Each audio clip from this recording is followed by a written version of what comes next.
Hello everyone, welcome to my channel. In this video I'll be going over the Sakazuki list that I used to win the first constructed tournament of OP05 in my local area. This deck is a lot of fun to play and I was looking forward to playing this deck because I really like the combination of blue and black when it comes to controlling the board.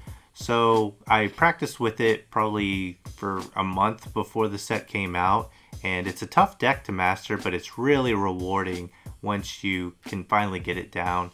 And I've been playing with different variations of the list, and I finally came up with something that I really like here. And I'll go over the deck list and some of the ratios. First off, I will explain Sakazuki, the leader. He is a 4-life leader, 5,000 power. He is blue and black. And activate main. Once per turn, you may trash one card from your hand and draw one card. So this is really good to cycle through your deck and get the cards that you need, but also put cards in trash to be used for other effects that you have in the deck. And also, Sakazuki has a very useful ability when attacking. Give up to one of your opponent's characters -1 to their cost during this turn. So any neg cost in this deck is really good because it all works towards clearing your opponent's side of the board and just controlling the game in that way. Next up we have Suru. She is a 2k counter with an on-play effect. Give up to one of your opponent's characters -2 to their cost during this turn.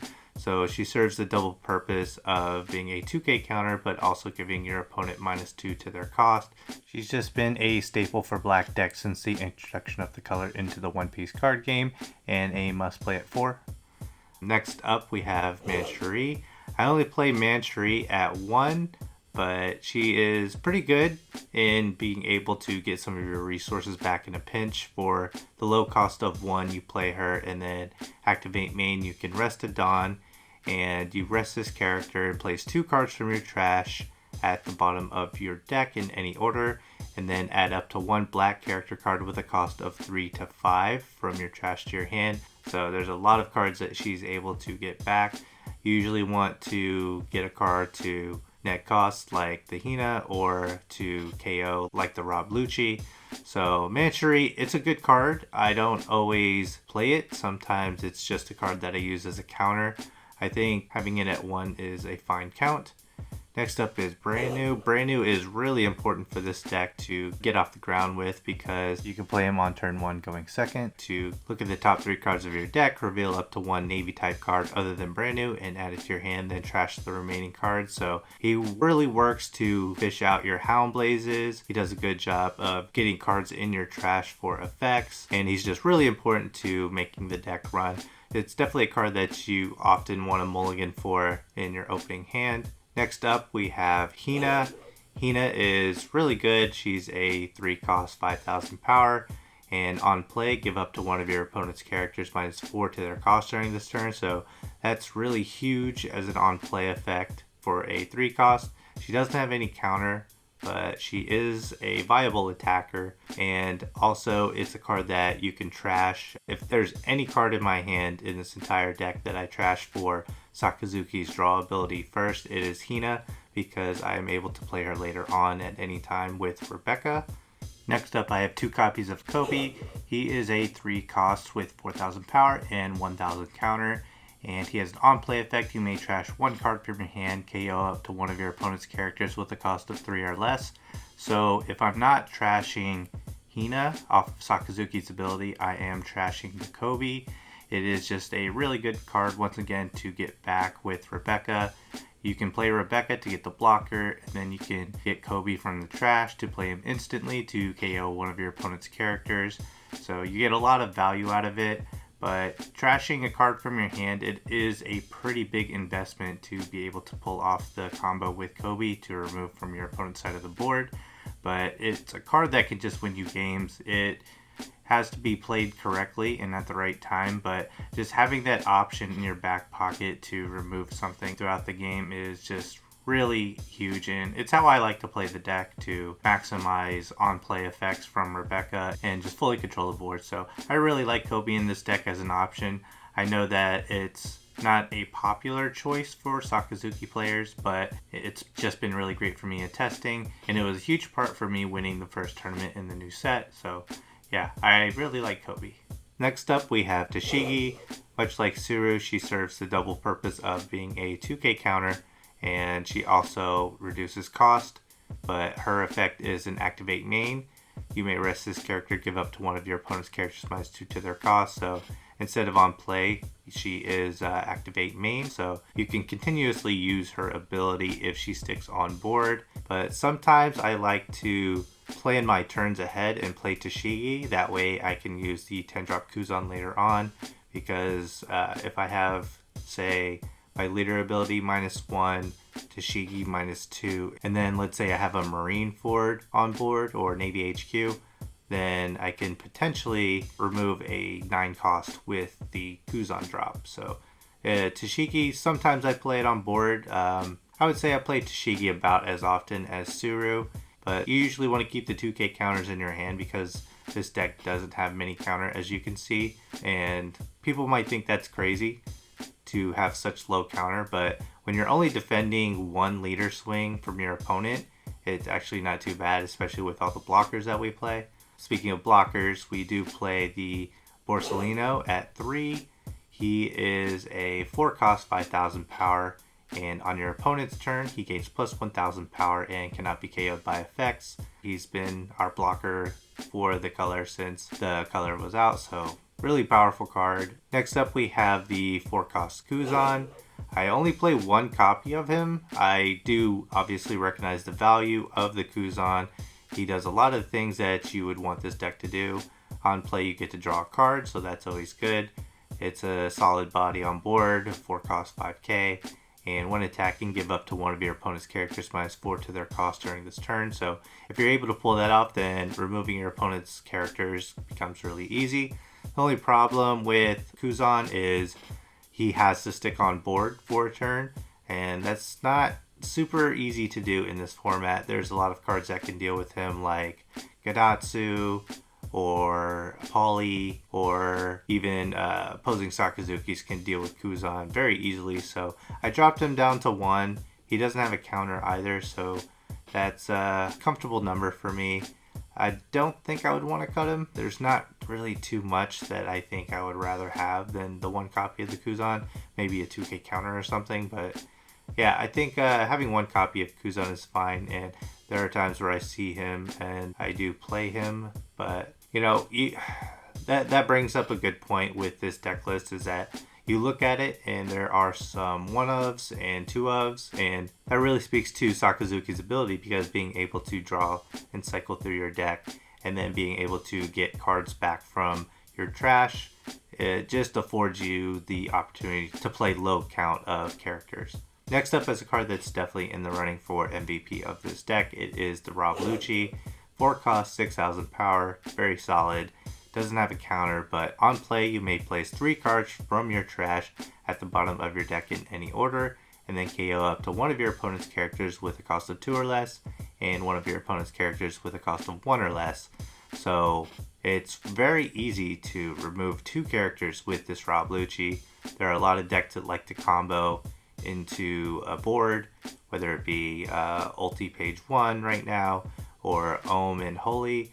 So Rob Lucci can usually get rid of both of them just by playing him onto the board with the combination of all the cards in this deck that reduce costs. So Rob Lucci is just an incredible card, and it's a card that you can get back with Manchurie. It's a card that you can get back with Rebecca. So it's just a really powerful card. It's not searchable, but you play it at a high count because you want to see this card. Next up is another card that is in consideration for the MVP for this deck, and it is the Rebecca. I have brought up Rebecca already in talking about some of the other cards in this list.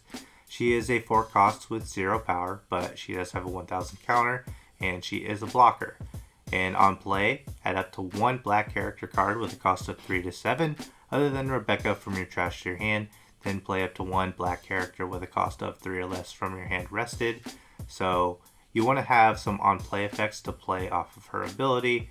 That's why you trash the Hina and the Kobe with Sakazuki, and then you play a Rebecca, and then you either get the cost reduction that you need, or you get the pop that you need with the Kobe, and you are putting a blocker on board and a body on board at the same time.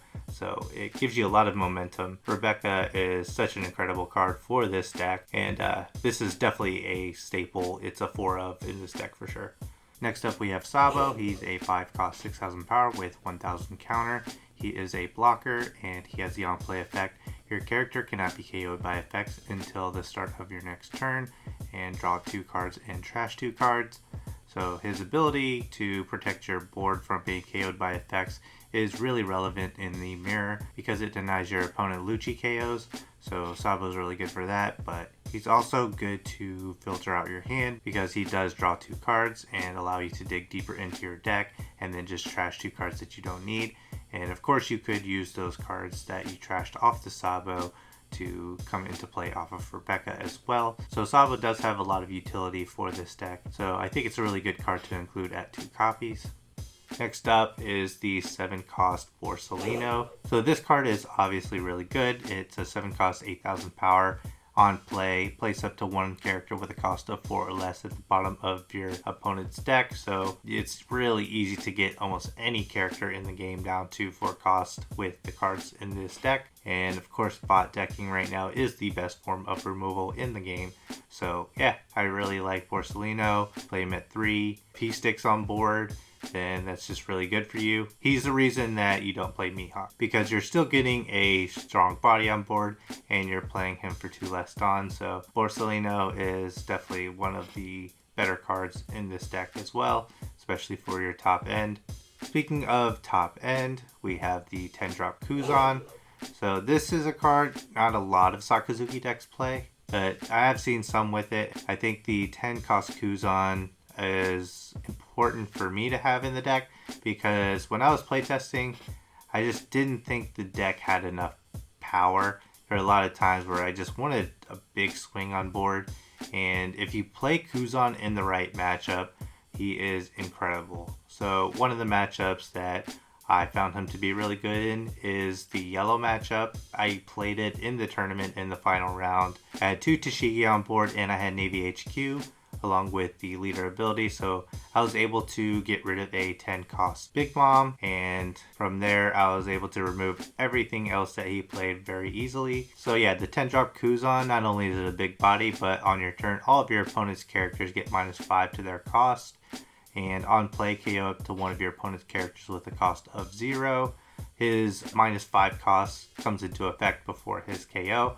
So in the rare case that you would play 2 of these back to back, then you are KOing anything in the game that can be KO'd by effects. So yeah, I really like Kuzan in this list. It's very unfortunate that it's not searchable because it is former Navy instead of Navy. And I will admit that this is a card that is kind of dependent on your meta.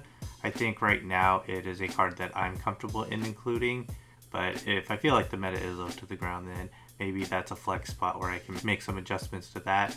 But nevertheless, I do think that the 10 drop Kuzan is a card that if you are given the opportunity in a game to play it, then it's really hard to lose. Next up is the Great Eruption, which is a really good event card. You get to draw a card and then give up to 1 of your opponent's characters -2 to their cost. So it's really good to get your opponents down, and then you also get to draw a card and maybe get the card that you need to remove that character. And that brings up a neat thing about this card is that you actually get to draw the card before you choose who you're going to minus the cost to. So it's possible whatever card you draw off this event could change your decision on where you place the -2 cost. Another neat thing about this card is that when you trigger it, it does force your opponent to discard a card from their hand. So it's actually a trigger that I do use from time to time, because sometimes you have everything you need in your hand when it comes to minusing cost, and you just want to gain a little bit of hand advantage, force them to maybe pitch a card that they don't want to. Next up is Ice Age. It is an event card, and you pay 1 Dawn to give 1 of your opponent's characters -5 to their cost during this turn. So that is huge to get rid of your opponent's boss monsters. It just makes it so easy, and it is searchable off of the brand new since it is a Navy card. And yeah, it's just very efficient in the deck. you only play 2 copies because you don't always have big characters to remove from your opponent's side of the field. So it can be a dead card at times. It does have a trigger to KO at 3 costs on your opponent's side of the field, which could be relevant to get rid of something like a Zora or a Holy. So yeah, Ice Age is just a really good card to minus cost efficiently on your opponent's side of the board. Next up is another card that I would put into consideration for the best card in this deck, and it would probably get my vote because this card is amazing. Houndblaze is a 2-cost event, and when you play it, up to one of your leader or character cards gains plus 3,000 power during this turn. Then place up to one character with a cost of 2 or less at the bottom of the owner's deck.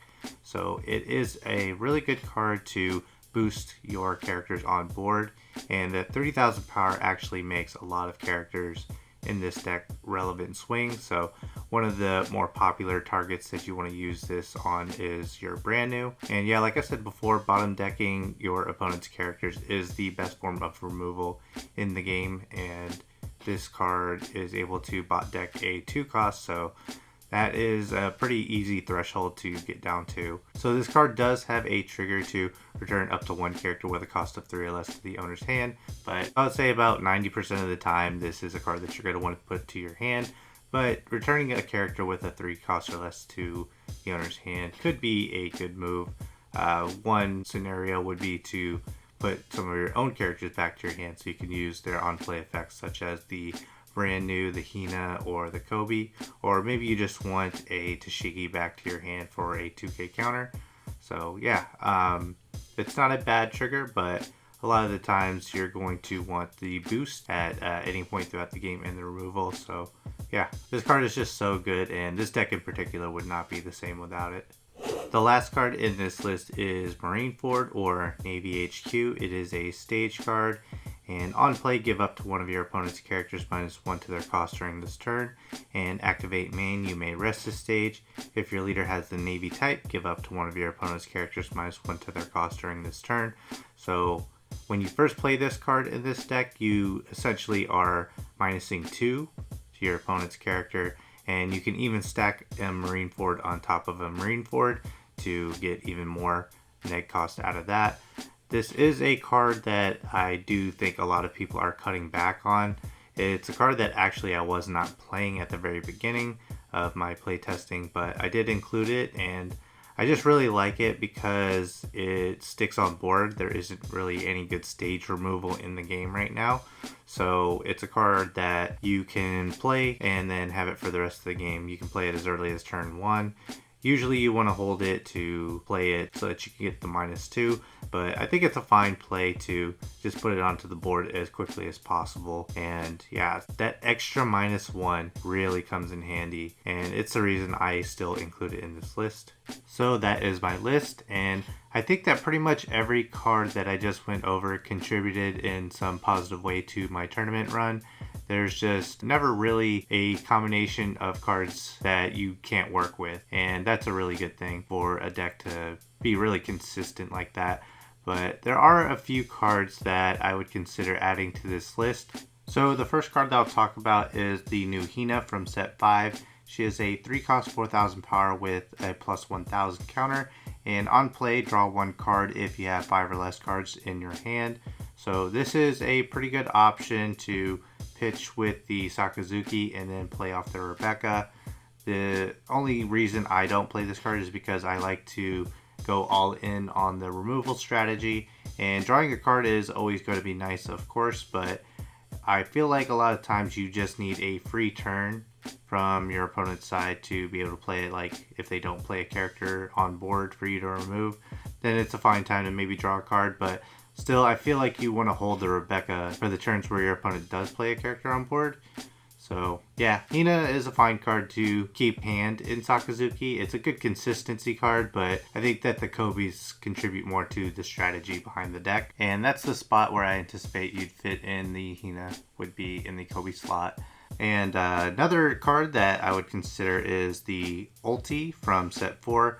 It's a 3 cost 4,000 power with +1,000 counter, and Dawn ×1 when attacking. Return up to 1 character with a cost of 2 or less to the owner's hand or the bottom of the owner's deck. So this card is a lot like the Kuzan. in that it has to stay on board for you to get use out of it. So I don't think that this is a very good card to play in the mirror. And I also think that you're only going to get one use out of this card because it's a card that you're going to attack with, and it only has 4,000 power. So you get one use out of it, and then your opponent will swing into it and KO it because you don't really have the counter to be able to protect the ulti. It is possible that you can get 2 uses out of it, which would be very good value, but I just think that the mirror is going to be too popular to be able to play this card and get something out of it. I just really prefer on-play effects off of Rebecca, but it's a card worth mentioning, I think, for cards to consider. The next card that I would consider is actually a card that I had in my first list, and it is the Bartolomeo from set 4. It's a 3-cost, 3,000 power with plus 2,000 counter, and it is just a really solid card to add a little bit more defense to this deck. It serves the double purpose of being a blocker or a 2,000 counter. Depending on which deck you're playing against, maybe it would be better to use them as a blocker. But yeah, I think that it's a fine inclusion. It can go in the Kobe slot, or you can find room for it, maybe taking out the Marine Ford. That's if you think you have enough removal. I think that the Bartolomeo is one of the better 2K options that you can include if you're not comfortable with just 8 in the Suru and the Tashigi. The last card that I would consider is a card that I would actually strongly consider, and that is the 9-drop Mihawk. I did go over this card a little bit when I talked about the Borsellino. Borsellino does kind of replace this card in the list because it is a cheaper option and it's still a big body, and given all of the minus cost in the deck, you can get rid of a 4-cost almost as easily. But yeah, the Mihawk, the reason to run it is it gives you a bigger body on board. There are some other cards out there that can kind of deal with the Borsellino, like the Katakuri, and just being a 7-cost, it is easier to meet that requirement in the mirror to remove the Borsellino. So putting the 9-drop Mihawk down against yellow kind of ensures that it sticks on board, and also the mirror, it's a little bit tougher to take out as well. Another reason to run the Mihawk is there are a lot of 1-cost cards in this deck that minus cost, and if you play it on your 10 Dawn turn, then you'll be able to use your Suru, the Great Eruption, the Ice Age, or the Marine Ford. So pretty much just the way that this deck is structured, Mihawk makes a lot of sense over the 10-drop Kuzan. And as I discussed with the Borsellino and the Houndblaze, bottom decking is the best form of removal in the game because the 10-cost Kuzan won't be able to get rid of a Borsellino or cards that are protected by Sabo. But like I said about the 10-drop Kuzan before, if you do have a free opportunity to play it, it's really hard to lose because of what it provides for you from the future turns that it's in play. So yeah, but I do like the idea of the 9-drop Mihawk, and it's something that I'm going to test with next for my Sakazuki deck. So moving on, I'm going to discuss some of the matchups. First matchup that I will go over is the yellow matchup. Yellow is just really popular right now, but there are a little bit different strategies that you would use against Katakuri and Enel. Those are the 2 most popular yellow decks, so those are the decks that I'll be talking about. So first, let's talk about the new deck, Enel. In my experience, this matchup, if they see like 4 to 5 top end cards, then it's really hard for Sakazuki to win. But at the same time, as long as you're removing all their characters and keeping them just down to leader swing, then you should be able to win this match. Enel doesn't really deal with blockers too well. It does have the 200 million volts, but that's pretty much its only answer. Gedatsu possibly as well. So what they're probably going to try to do is not swing at you, but you can punish that. All decks are going to try to burn you out of hand, but I think that that's a strategy that can also put them behind, because if they're not attacking your life, then you can establish bodies that they can't remove, and you get free turns to play your Borsellino or your Sabo. And you definitely want to hold your Lucci's back in case they play Ohm and Holy. But yeah, the general strategy is to just get them down low in life and have a board while denying them a board, and you should be able to close out the game with multiple swings. Katakuri I actually find to be a tougher matchup than Enel because they have a lot more trigger bodies. A lot of times early on, swinging into lead is kind of the last thing that you do after you remove their board. So when you swing into them, they could trigger a body, and by that point all your Dawn is exhausted and you can't remove it. So that gives them 2 swings going into their turn to hit your leader with, and because Katakuri naturally swings bigger with his ability, that burns your counters a lot quicker and your blockers as well. So Katakuri is a little bit tougher, and whenever you lose a game to Katakuri, it kind of feels bad because I think Sakazuki takes control of the game early on most of the time, but then Katakuri can just come back. There's going to be times where they just see a lot of bodies off of life. There's not too much you can do about that, but if they just focus on clearing your board because they are swinging bigger with Katakuri, you're just going to have to let some of your bodies go. And if they're controlling your board and then making you trash life with either the 7-drop or the 10-drop Big Moms, then that could be a problem. A lot of Katakuri lists too will close out the game with the 200 million volts. So now that they have access to that, they can rest your Rebecca or your Borsellino, give their characters plus 3,000 power, and to close out the game that way. But it is, I think, one of the worst matchups for Sakazuki.